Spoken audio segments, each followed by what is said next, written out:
खुदगर्ज gene की कहानी। बहुत जमाने पहले समंदर की गहराई में एक नन्ही सी नकल बनाने वाली चीज पैदा हुई। ये चीज इतनी चालाक थी कि उसने अपनी कॉपी बनाई, फिर वो कॉपी ने अपनी, और यूं सिलसिला चल पड़ा। यही चीज बाद में जीन कहलाई। वक्त गुजरता गया। जीन्स ने महसूस किया कि अकेले रहना खतरनाक है, लिहाजा उन्होंने अपने लिए मुहाफिज घर बनाए। ये घर जानवरों और पौधों के जिस्म थे। इंसान का जिस्म भी इन्हीं घरों में से एक है। लेकिन जीन की एक खास आदत थी। वो हमेशा चाहती थी कि वो जिंदा रहे और ज्यादा से ज्यादा नकल बनाए। इस मकसद के लिए वो अपने घर यानी जिस्म को तरह तरह के रवैये सिखाती थी।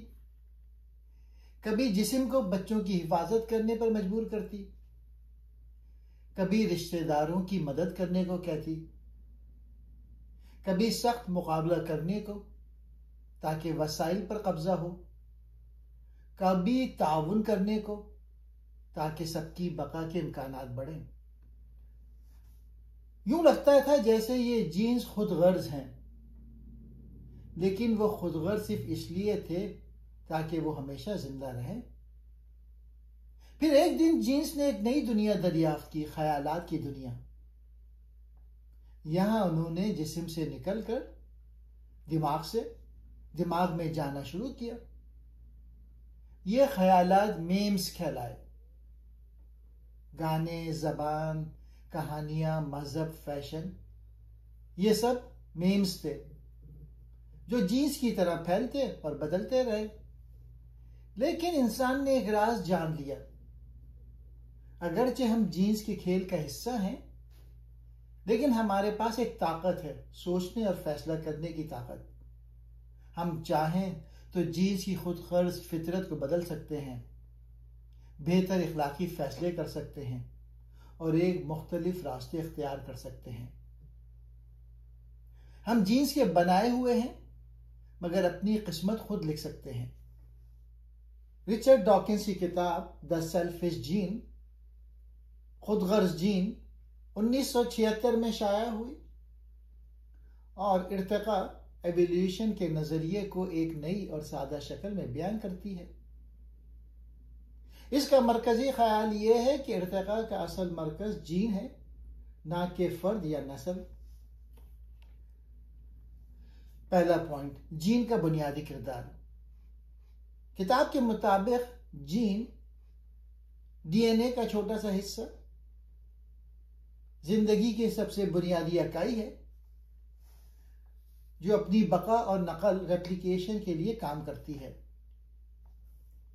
हर जानदार का जिस्म दरअसल जीन्स का एक गाड़ी या मशीन है जो जीन्स के बका के मंसूबे को पूरा करने के लिए बनाई गई है।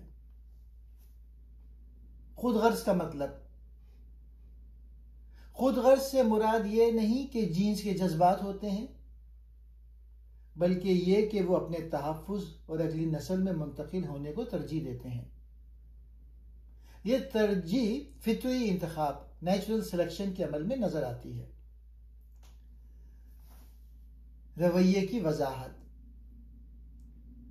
जानवरों और इंसानों का रवैया अक्सर इसलिए होता है कि वो अपने जीन्स को ज्यादा से ज्यादा फैलाने में मदद करें। मिसाल के तौर पर परिंदे अपने बच्चों को खुराक पहुंचाते हैं क्योंकि ये जीन्स की बका को यकीनी बनाता है। कुर्बानी, हमदर्दी और ईसार बाज औकात इसलिए होते हैं कि करीबी रिश्तेदारों में जीन्स मुश्तरक होते हैं। इर्तिकाई हिकमत अमली।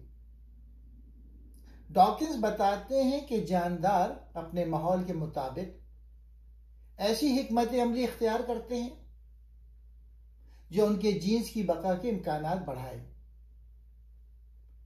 यह हिकमत अमली कभी जारहाना और कभी ताउन पे मबनी भी हो सकती है। मेम्स का तस्वुर। किताब के आखिर में डॉकिंस मेम्स का तस्वुर मुतारिफ कराते हैं, यानी सकाफती ख्यालात और आदात भी जीन्स की तरह एक जहन से दूसरे जहन में नकल होकर फैलती हैं, जैसे गाने, अकायद, जबान या फैशन।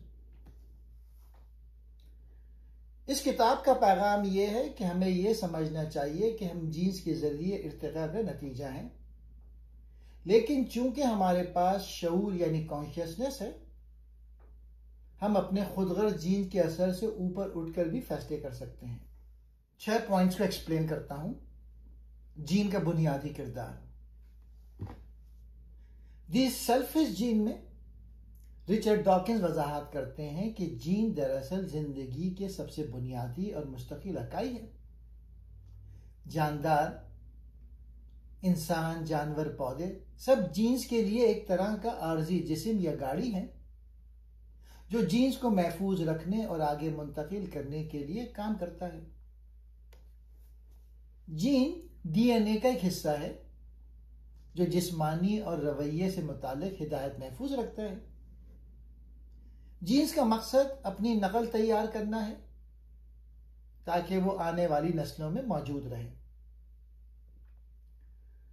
कुदरती इंतखाब इस बात को यकीनी बनाता है कि वो जीन्स जो जिंदा रहने और तौलीद में कामयाब हैं आगे मुंतकिल हों। सादा लफ्जों में, जीन वो इंजीनियर हैं और हमारा जिस्म उनकी बनाई हुई मशीन है ताकि वो खुद को जिंदा रख सकें और आने वाली नस्लों में पहुंचा सकें। दूसरा पॉइंट, खुदगर्ज का मतलब। रिचर्ड डॉकिंस जब जीन को खुदगर्ज कहते हैं तो इसका मतलब जज्बात या नियत नहीं होता, बल्कि एक इर्तिकाई हिकमत अमली है। जीन हमेशा ऐसे तरीके इख्तियार करते हैं जिससे उसकी बका और आगे मुंतकिल होने के इम्कान ज़्यादा हों। यह हिकमत अमली कभी जारहाना, मसलन वसाइल पर कब्जा, कभी दफाई और कभी ताउन पे मबनी, मसलन रिश्तेदारों की मदद भी हो सकती है। खुदगर्ज का मतलब है कि जीन की असल तरजीह अपनी बका है, चाहे इसके लिए बाकी जिस्म या माहौल पर असर पड़े। मिसाल के तौर पे, अगर कोई जानवर अपने करीबी रिश्तेदारों की मदद करता है तो ये बज़ाहिर ईसार लगता है, मगर हकीकत में ये भी जीन का अपना फायदा है, क्योंकि रिश्तेदारों में वही जीन्स बड़ी तादाद में पाई जाते हैं। तीसरा पॉइंट, रवैये की वजाहत। दिस सेल्फिश जीन में रिचर्ड डॉकिंस बताते हैं कि जानवरों और इंसानों का ज्यादातर रवैया, चाहे वो जारहाना हो या मेहरबान, दरअसल इसलिए बनता है कि जीन्स की बका और फैलाव के इम्कानात बढ़े। वालिदैन की कुर्बानी। परिंदे, मछलियां या इंसान अपने बच्चों की हिफाजत और परवरिश में वक्त और तवानाई लगाते हैं, क्योंकि बच्चे जीन्स का अगला जनरेशन है। रिश्तेदारों की मदद। अगर कोई जानवर अपने बहन भाई या चचाजाद की मदद करता है तो वो बिल वास्ता अपने ही जीन्स को महफूज कर रहा होता है। ताउन। बाज़ औक़ात जानवर ग्रुप में शिकार करते हैं या एक दूसरे को खबरदार करते हैं ताकि सबकी बका के इम्कानात बढ़ें और यूं मुश्तरक जीन्स महफूज रहे। मुकाबला। खुराक, जगह या साथी के लिए लड़ाई भी जीन्स के फायदे के लिए होती है, क्योंकि जीतने वाले को अपनी नस्ल आगे बढ़ाने का ज्यादा मौका मिलता है। सादा लफ्जों में, हमारा ज्यादातर रवैया, चाहे वो अच्छा लगे या बुरा, जीन्स की बका की हिकमत अमली का हिस्सा है। चौथा पॉइंट, इर्तिकाई हिकमत अमली। रिचर्ड डॉकिंस के मुताबिक जानदार अपने माहौल के मुताबिक ऐसी हिकमत अमली इख्तियार करते हैं जो इनके जीन्स के बका और फैलाव के इम्कानात बढ़ाए। ये हिकमत अमली फितरी इंतखाब के जरिए कई नस्लों में बनती और मजबूत होती है। किताब के मुताबिक ढलाव यानी एडेप्टेशन, जो जानदार अपने माहौल से बेहतर हम आहंग होते हैं, उनके जीन्स ज्यादा देर तक जिंदा रहते हैं। जारहाना हिकमत अमली, एग्रेसिव स्ट्रेटजी, वसाइल साथी या इलाके पर काबिज होने के लिए ताकत और मुकाबला, ताकि जीन्स को ज़्यादा मौके मिले। ताउन पे मबनी हिकमत अमली, कोऑपरेटिव स्ट्रेटजी, बाज़ औक़ात जानदार मिलकर काम करते हैं, जैसे भेड़ों का ग्रुप में शिकार करना ताकि सबको फ़ायदा हो। मखलूत हिकमत अमली, मिक्स स्ट्रेटजी, कुछ जानदार हालात के हिसाब से कभी जारहाना कभी ताउन पे मबनी रवैये इख्तियार करते हैं। सादा अल्फाज में इर्तिकाई हिकमत अमली वो कुदरती खेल का मंसूबा है जो जीन्स कई नस्लों में तैयार करते हैं ताकि वो जिंदा रहें और आगे बढ़ें। 5वां पॉइंट, मीम्स का तस्वुर। रिचर्ड डॉकिंस ने किताब के आखिर में मीम्स का नजरिया पेश किया जो एक नया और दिलचस्प ख्याल था।